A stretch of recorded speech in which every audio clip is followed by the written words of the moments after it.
Well, that's not exactly the way that the Reds wanted the series to start off, but at least we got a lot of Fernando Tatis and a whole lot of hitting from the Padres in game one of the series. There's that bobblehead. We are joined by Javi Reyes. Javi Reyes is joined by myself, Jeff Carr, and my co host, Stephen Offenbaker from Locked On Reds. This is the Locked On Reds, Locked On Padres crossover. We are both part of the Locked On Podcast Network. We are your team every day, and we thank you to all the everydayers who are joining us here today on this crossover edition. Jump in the comments section. Maybe let's have a little bit of battle, see if there's more Reds or Padres listeners coming on today. But as the series gets going here in San Diego, it's a series that Steve and I have both said, just give us one game. Let's just avoid the sweep here because it's going to be pretty tough. I mean, I know the Padres kind of haven't really got going yet this season, Javi, but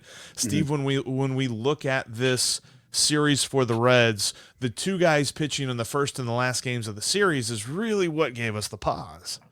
Well, this game went pretty much how we anticipated that it was going to go.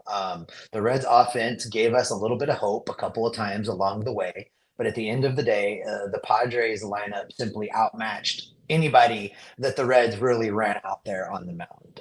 It was fun. It was exciting. I got to tell you, being at Petco, just let me drop this in right now. What a great ballpark to watch a baseball game in. Oh yeah. It was rowdy and not in a bad way. The Padres fans were just fired up. They were just loving on Fernando Tatis every time he came out of the dugout. It was a great baseball experience. Never mind the outcome and getting stumped. I had a great time out of Petco. Yeah, that's one thing that you're talking about rowdy. Javi, Steve has been to like some Steelers Bengals games, so we know what rowdy looks like. Oh man, But Lord. Fernando Tatis, man, that's a different kind of rowdy. Yeah, absolutely. I mean, and it's his first game back in a long time. And I know that there are a lot of folks who will do oh, what are you doing? A standing ovation for a cheetah? All that type of nonsense and whatnot. And I've already discussed that on my show. I think that fans need to chill out. Players, I get it. I mean, this is more affecting them, but I just think that it was really cool to have him back for sure. And he basically just got back. He came back a week or so ago for the D-back series, and it was his first game at Petco in a while, and it was really cool just seeing him there, seeing him in the home uniform and all that. And he's been playing okay for the most part, but I think that, and we're going to talk about him a little bit later, some of the plays that he made, but I loved it. I loved having him back. It's really cool, and one of the discussion points on the Padres so far has been, is this going to be like that spark to get the Padres offense going? As kind of alluded to, that they haven't been bad, certainly not bad. Anyone who watched the Chicago White Sox over the weekend can attest to what bad baseball actually looks like. But with the Padres, it's been underperforming. You've had some good moments. You have Xander Bogaerts, who's been awesome so far. Immediate return on investment given the big contract. But then you have the Juan Soto stuff. You have Manny Machado perform poorly. And overall, this team with runners in scoring position has been pretty abysmal. Third lowest batting average in all of baseball. Even worse than the Reds. That's right. The team that lost this game. Even worse if you want to go by WRC plus. They're the fourth worst with runners in scoring position so far. And things have improved lately for them because of that Mexico City series. They had a decent run of things there. And of course, in tonight's game, they managed to do big things with the Ha-Seong Kim home run. Trent Grisham gets a couple doubles. Manny Machado had a nice grounder that got him 2 RBIs in the night. So that was cool. But for the most part, the Padres haven't entered like the sage, mode yet that I think a lot of people thought they were going to be in, where they were just going to be like an unbelievable offense that was just going to have that top of the order just kill you. Haven't quite gotten there yet. Hasn't been miserable, but hopefully this is a series against a team that the Reds aren't. I mean, you guys can talk about this more, but they're not in that, like, they're in the lower tier of teams, but they're not in that, oh my God, we're hopeless and we have nothing. Like, say, No, Colorado, a White Sox, right? Those teams in Oakland, Yeah. A's, certainly, where it's like they're bad, but you see that, Hunter Green, it's an extension and stuff. You have Ashcraft, you have Lodolo, and you've got players, right? And you've got a cool farm system. So it's one of those series where it's just kind of you're hoping to see some fireworks and whatnot. And I'm really sad that, you guys have Will Myers now. And that makes me just like, I know I miss him a little bit. I miss that guy. He's He was supposed to come back, but Yeah. he was he was not going to be able to because he's on the injured list. And no, as far as hopeless goes, we just got done playing the A's, so we know. Yeah. I mean, Oh, the whoa, my captains of the gosh. hopeless crew. Sorry to Jason Burke over at Locked On A's, but when it comes to kind of how the Reds match up in this series, that was the biggest thing, is that the hitting, because the Padres have so many guys that can change a game with one swing. The Reds don't really have that many guys. In fact, Nick Senzel, he hits another home run, which, Yeah. by the way, just got named National League Player of the Week. Absolutely amazing week last week, getting started off on the right foot this week. But I mean, he's got 3 home runs. That is now the team lead. It's tied with Jason Vossler, who he's in AAA right now because, well, he hit 3 home runs and then he stopped hitting the ball altogether. Yeah. So they sent him That's down. all he hit. That was it. That was it. That was all he hit. Runs. But you know, with Nick Senzel hitting 3 home runs, it's cool when you talk about it from his perspective, a guy that, you know, we're having some fun watching right now because who knows what we're going to get out of this guy that just hasn't quite blossomed yet from where we thought he was going to be as a prospect. But then you look at it from a team-wide perspective and you say, this is a referendum on how much power the Reds lineup does not have, and they don't have that guy that can just flip the script on one swing of the bat. And that's where, you know, the Alex Young appearance for me, like, that's a rough one for him, but I don't necessarily think that completely taints my view of how he has started this season. He's pitched pretty well, but that one swing completely changes everything, completely blows the doors off this game. And then Blake Snell can kind of settle in for his final 2 innings and get a nice 6 innings, 3 earned runs, nice little quality start for him there to begin this series that really, I think, hinges on how the starters perform.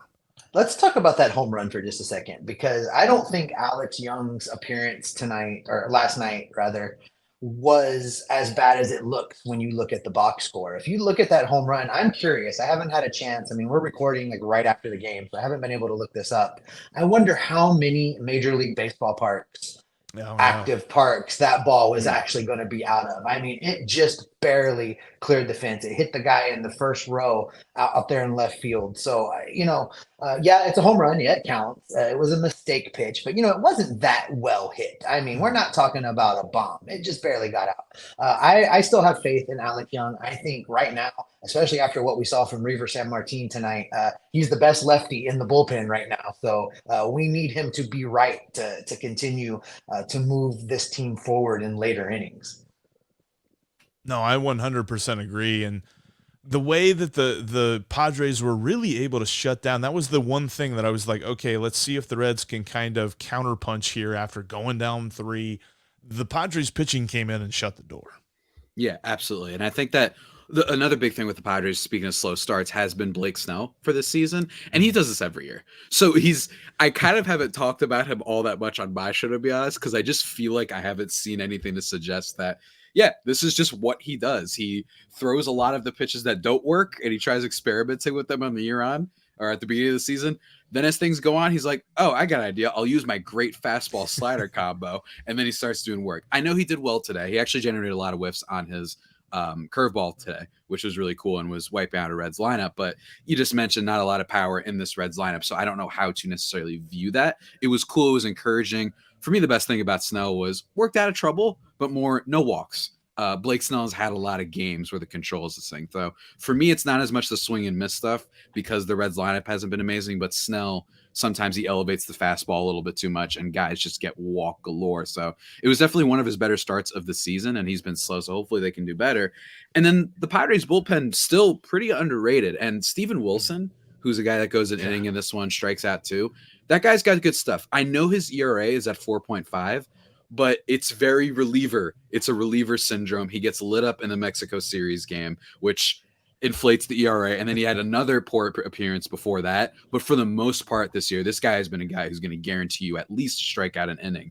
Just really good stuff from Steven Wilson, kind of slowly cementing himself as a high impact reliever. And Domingo Tapia, who they just called back from AAA. He's got some stuff. He's especially a guy when you're winning a decent amount of games. He was a spring training darling. He can do stuff. But for me, Steven Wilson is the guy that Reds fans might not know. The ERA is way too high. I'm telling you, that's not legit. That'll calm down. But yeah, Padres pitching definitely came in there, shut down the door. And that was great because they don't want to be using up too much of it, given that, injuries and all that and what have you, especially for this pitching staff that just got back Joe Musgrove. So you got to be careful with that stuff. But it was great to see. And the Padres defense helping them out a decent amount, which I really, really appreciate, especially for a team I've had a lot of questions on when it comes to defense.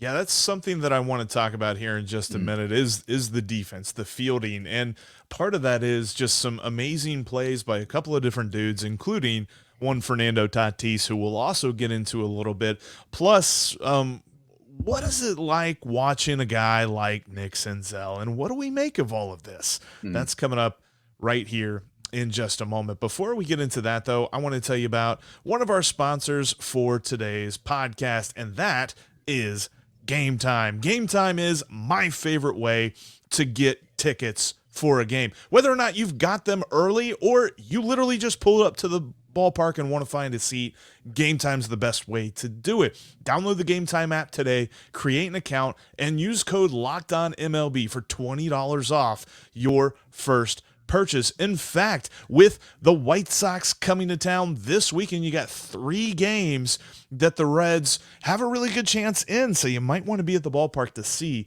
what the Reds can do. Make sure you jump on the Game Time app to find your best deals, because the Game Time app has the Game Time guarantee. If you find cheaper tickets on a different app in the same location as where the tickets you got, they're going to refund you 110% of the difference. That's how confident they are in their pricing model. Download the Game Time app today, and again, create an account and use the promo code LOCKEDONMLB for $20 off your first purchase. You combine that guarantee with a little bit of a coupon. I mean, what could go wrong? You can get some nice prices on Reds tickets this weekend. Game Time has last-minute tickets at the lowest price, guaranteed. And also coming up, something else I want to talk about is So Rare. Our sponsor, So Rare, is a revolutionary fantasy baseball game and marketplace, transforming fans into owners with officially licensed digital cards featuring players from across all 30 MLB teams. I've got a team myself, a couple of different players. I had some nice performances from TJ Friedl up to this point. He's cooling off a little bit, but the way that you make your squad is you have an allotment of points. You have a budget that you got to fill out, and you can have a couple of superstars and then get some nice up-and-coming sleeper picks that nobody knows about just yet. Check it out today, sorare.com. You can play for free. MLB game weeks happen twice weekly and span a 3 to 4 day cycle. And at the end of game weeks, those who rank at or near the top of their leaderboards win a variety of rewards, which include some really rare, So Rare cards, game tickets. You can get merchandise, signed jerseys, and even VIP experiences like meeting MLB stars. So head to sorare.com/locked-on. That's sorare.com/locked-on today and draft your team of free players and start competing. sorare.com/locked-on to start playing today. Thanks as always for making Locked On Reds and Locked On Padres your first listen of the day. Every dayers, we got there's 2 more games left in this series, and it's one thing that I know, especially from the last couple of years, is that when the Reds and Padres get together, drama just happens. Like, I low-key thought maybe the Reds will make a really late comeback in game 1. Didn't happen. Padres were really on top of things with their bullpen and with their fielding, but these two teams seem to just exude drama and intrigue. And if you want the hometown broadcast for either the Padres or the Reds, you can catch it on the Sirius XM app. And when you download the SXM app, just search Reds or Padres for your hometown broadcast. All right, I mentioned it. Fielding, huge factor in this game. And the Reds were okay at it. I mean, they've definitely been a lot worse in games so far this season. But the Padres, they were elite at fielding on Monday night. Yes, they were. And they haven't been for a lot of the season in a lot of ways. Not like atrocious. This isn't last year's San Francisco Giants who were pretty historically bad, but they were up there, right? I've been taking shots at people. My apologies to Ben Caspick of Locked On Giants. I got love for you, man. I'm just saying. But they were really bad last year. And for the Pods, they've had a lot of questions. And I think the biggest question has been just the overall, just the amount of moving pieces, right? Even if I trust that those players in a vacuum can play all these positions, it's still a lot of roster turnover. You got Ha-Seong Kim moving from shortstop to second, Jay Cronenworth moving from second to first. You've got Juan Soto going from right field to left field. And then you've got Fernando Tatis Jr., who played his first game in a while at Petco, of course. And he's in right field now. And a lot of players made some good plays in this game, and I think that was really important. Xander Bogaerts making a nice scoop throw. There was a moment when Ha-Seong Kim, it didn't end up being an out, but the range and for him to even have gotten the throw off, and unfortunately went into the ground, and Cronenworth was unable to scoop it. It was on Cronenworth, but even still, the fact that he made that even a possible play was really nuts. And then Tatis made a nice, really running catch at one point in this game. That was lovely. It was delightful. He's showing the athleticism when he's in the outfield. He's not necessarily – he actually had an outfield assist over the weekend in the Mexico City series, which was great, nailing a runner at third base. But in terms of just overall, he has the tools. He has the peripherals. You know what I mean? Not to use like NFL combine language, but he has the peripherals. He's got the speed, he has size the and all that stuff. Yeah, all the size, his vertical inch leap. It's like, hey, how about we like watch the games at the NFL? Yeah. I don't know. Can we look at what happened in college? But with Tatis, it's still a question though. Just because you have the peripherals doesn't mean you'll be a great outfielder. Just as if you're this giant bulking guy doesn't mean you'll be a bad defensive player either. Sure. I think Aaron Judge is a great example of that. Joey Gallo, another one as well. But for Tatis, he just looks springy.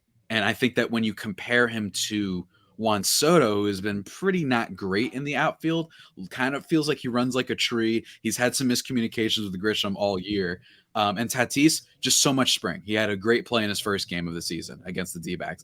And this one just tracks the ball down. Not the type of thing you're going to see on SportsCenter top plays, but the fact that he already seems to be having some decent reaction time and getting to the ball quickly is huge. And a lot of this is based on eye test. It's still too early to look into outs above average or defensive runs saved for a guy like this who hasn't played enough in this kind of position. But just so far, he looks like he can handle it, and that's huge. He at least isn't going to be terrible. That's what it looks like right now, and I think you got a little bit of a taste of that in tonight's game.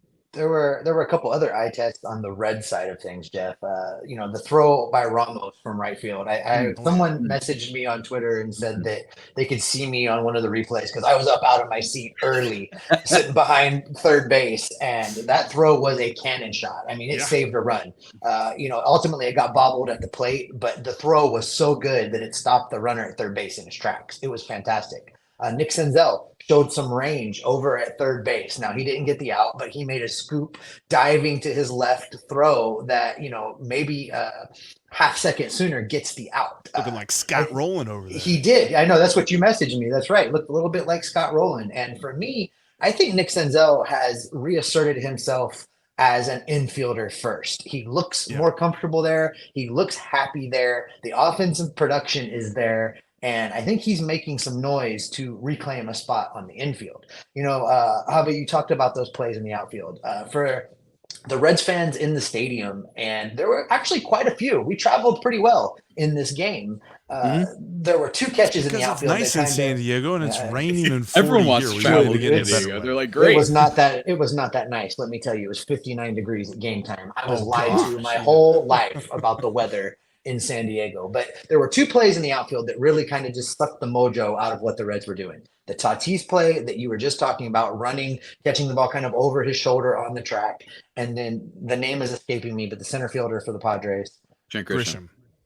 He made a catch diving forward that basically sucked all of the momentum out of the Reds offense in that moment. And those two plays were game changers. They made all the difference, I think, in the Reds being able to scrap back into this game.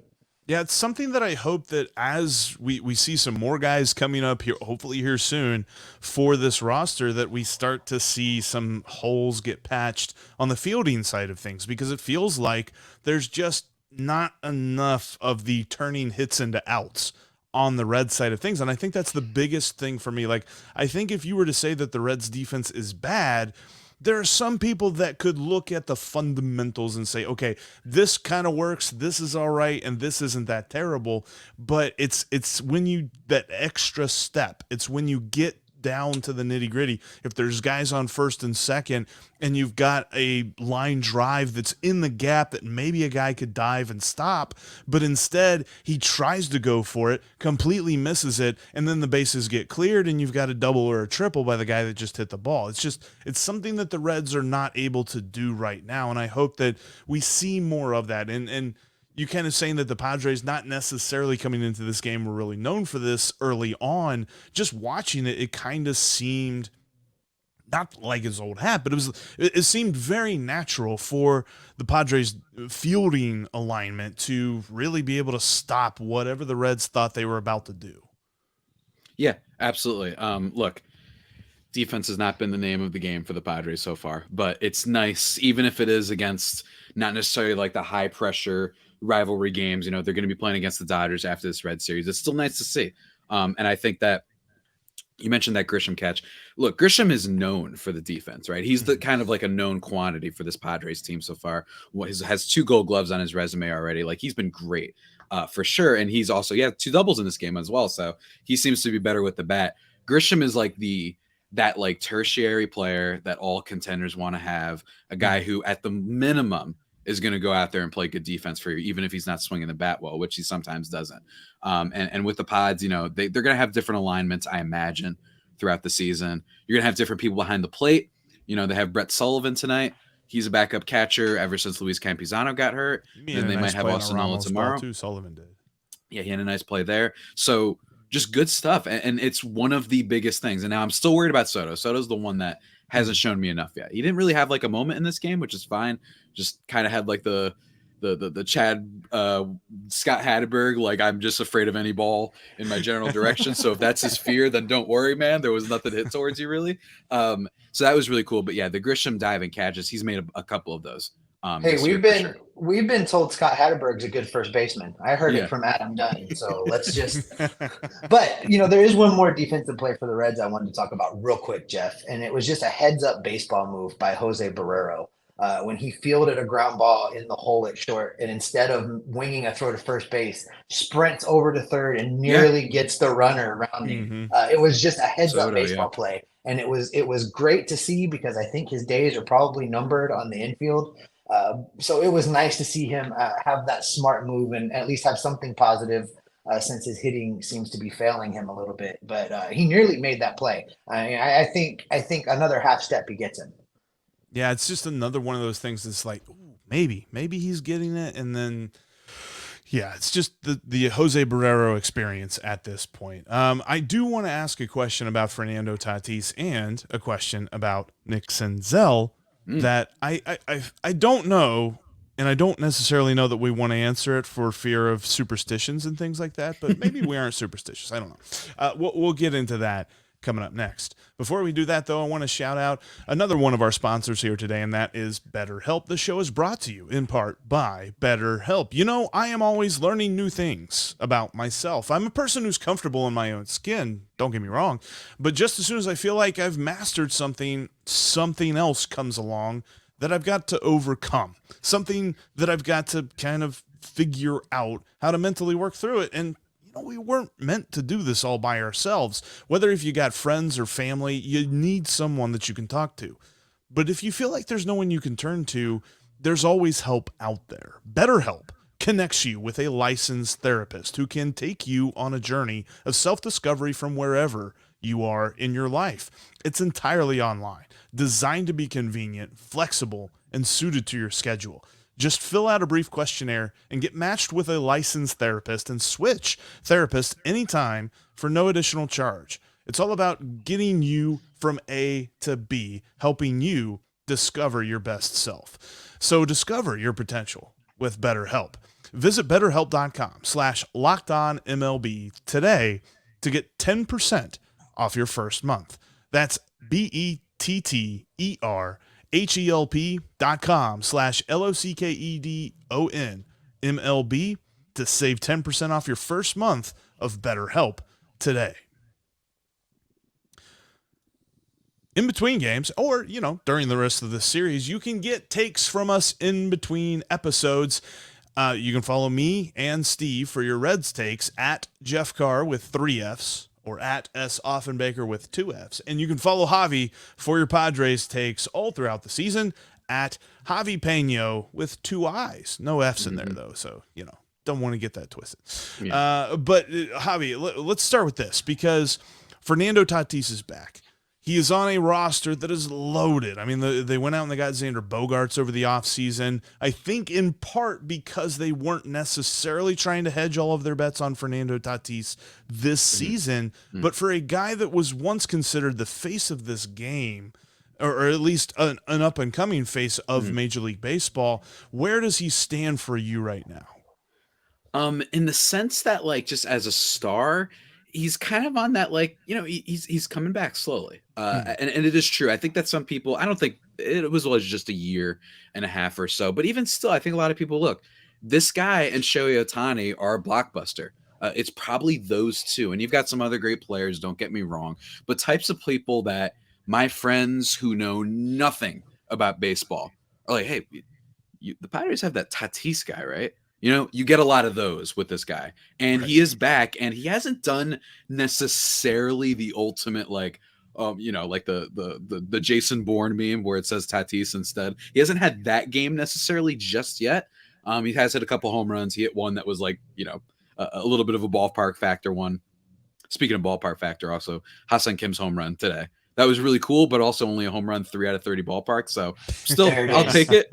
That's what I'm saying. Pull ball to left field. He loves that spot. He's a pull fly ball sometimes at Petco specifically. But with Tatis, the blockbuster factor, he did have that funny moment last week when the Cubs fans were doing the sour grapes thing and they were calling him a cheater, and then he danced in the outfield or whatever. I thought it was a very funny way to handle it, but he hasn't had the ultimate moment. It's just going to take some time. But I do think that, he's going to have some crazy play.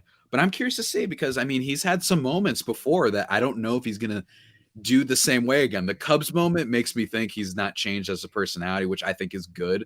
But, is he still going to do the thing where he mocks former pitcher for the Dodgers, Trevor Bauer, where he does the strut as he crosses home plate, or the eye thing? Is he going to do stuff like that? Is he going to do the bat flip galore?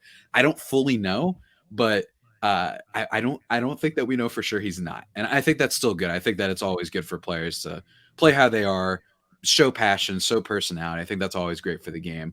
And hopefully the talent matches it. That's really what's important. The on-field production has to match it. And so far, whatever start, I just kind of don't care. You know what I mean? I'm just so happy to have him back, to be honest with you.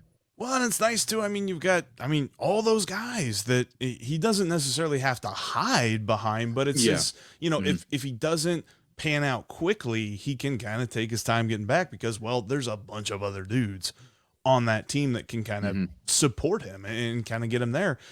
Kind of conversely, and it's kind of been a weird start to the season for a couple of different guys like Tyler Stephenson and guys that you would have expected to be more, not maybe powerful, but at least more of a huge threat in the middle of this order.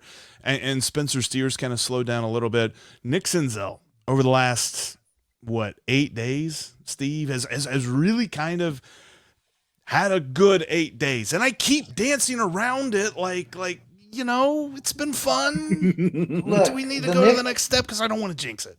The Nick Senzel that we've got right now is the Nick Senzel we've been waiting for since he hit the major leagues. I mean, let's just be honest about it. 300, 400, 400 slash line is a starter. He's a starter on this team right now. And as long as his production continues to hold that line, he needs to be on the field. And I don't care if it's at center field or at third base or at second base or at DH. I don't care. He needs every day at bats as long as that's going on. As I said earlier, though, Jeff, I feel like he just looks like a more complete player when he's on the infield. He looks happy. He looks like he's in his element. And I think that translates into what he's able to do at the plate. Now, I understand what his history is. And I know every time we've gotten ourselves excited and really begun to count on him, something has happened. So I get why you don't want to jinx it. But I'm just happy to see how happy he is. I am just happy to see him being successful and contributing to this Reds team. We've waited so long for all of these stars to align with him. And I think we're finally getting to see it. And, I hope beyond hope, Jeff, that he is able to stay healthy and give us 150 games in 2023. It was a joke that I made a little while back, he's really good at third base. Who knew? that was sarcasm. He was drafted as a third baseman. I understand this. He played third base at Tennessee. Like that's where he came from. So the fact that he went on this weird journey on his way through the minor leagues for the Reds, and then all of a sudden, right before he gets called up, they're like, by the way, you're going to play center field. It's like, yes, he's an athlete and he could probably figure that out, but let's put him where he's comfortable. And he's obviously comfortable at third base. I mean, that play that he just missed, the throw probably would have been caught by Joey Votto, probably would have been caught by an everyday first baseman. I don't begrudge Spencer Steer that. I was lamenting it a little bit, not in, at him, but just in the like, man, if we'd had a legitimate first base, maybe even Will Myers, if Will Myers wasn't on the injured list, maybe he makes that play there and finishes the out on just amazing bare hand pick and throw as Senzel's running across the middle of the infield. He was almost to second base when he scooped that ball. The kind of play, and honestly, I mean, you could have made the case that, well, maybe the shortstop makes that play, but Senzel just knew where the ball was, where he wanted to be, and he made a perfect throw, just needed to be scooped out of the dirt a little bit. So it's something that I want to see more of. And I think especially while you've got both Joey and Will Myers on the IL, so first base, the plan that the Reds had really set forth in the offseason as to how they were going to run first base without Joey Votto, it's kind of getting messed up without Will Myers there. Spencer Steer, maybe he can get better at making that stretch, because if he's going to be getting throws from Nick Senzel like that, I don't know, man. I'm really happy with what I'm seeing from the former number 2 overall draft pick right now. I do want to see more of it. And I texted a couple of friends and I was like, I don't want to say it. I don't want to say it. And they're like, what, you mean like he looks like a major league player right now? And I'm like, yeah, right now he kind of does. He kind of does. And there's so many people, and there's probably somebody in the comment section right now that is saying, I don't buy it. I'm not doing it. No, never. We needed to get rid of him last year. And it's like our Eric Hosmer. Yeah, that's just that's what baseball fans do. Yeah, absolutely. Really does. I can relate to that for sure. The amount of times I've gotten comments when Hosmer would start off really well, even though his batting average on balls in play is like 670, and then they'd be like, look, he's playing great. I'm like, yeah, but it's probably going to go down, and he hasn't changed his overall swing. But I understand it. And hey, there are players and examples of guys who have moved positions and that did something for them. I mean, I know baseball fans like to pretend that you can just log on Fangraphs and then you're like, here's the projection. These aren't humans. They will simply follow through with what the red bubbles and whatnot say on Savant. You know what I mean? Right. No, you know what I mean? Then why would we be playing this? That's what AI is, right? That's not how that works. So it could totally happen. And I think that there's some examples that I don't have off the top of my head immediately, but I know Gleyber Torres for the Yankees comes to mind. Yep. I live on the East Coast, guys. I hear sports talk radio. But with him, he was playing short, and then they kind of moved him around, played him at second. Then he kind of revitalized his career a little bit. So that can happen. It's not totally impossible, and I think it's something that should be looked into for Reds fans as an outsider. I would say definitely look into that. And you know what, Steve? I feel like that is a great place. And Javi, that's a great place to end, because, Steve, what you don't realize is Javi just said the name of his greatest enemy. And he doesn't do that very often, and that's how we're going to end this crossover. It's okay. The curse is so over much. Now that he's on the team. It is over now that he's on the team. Everybody for checking out today's crossover between Locked On Reds and Locked On Padres. We are both part of the Locked On Podcast Network. We are your team every day. And for all the everydayers out there, make sure you check us out tomorrow as we react to the Graham Ashcraft Michael Wacha saga that's about to take place here tonight at Petco Park.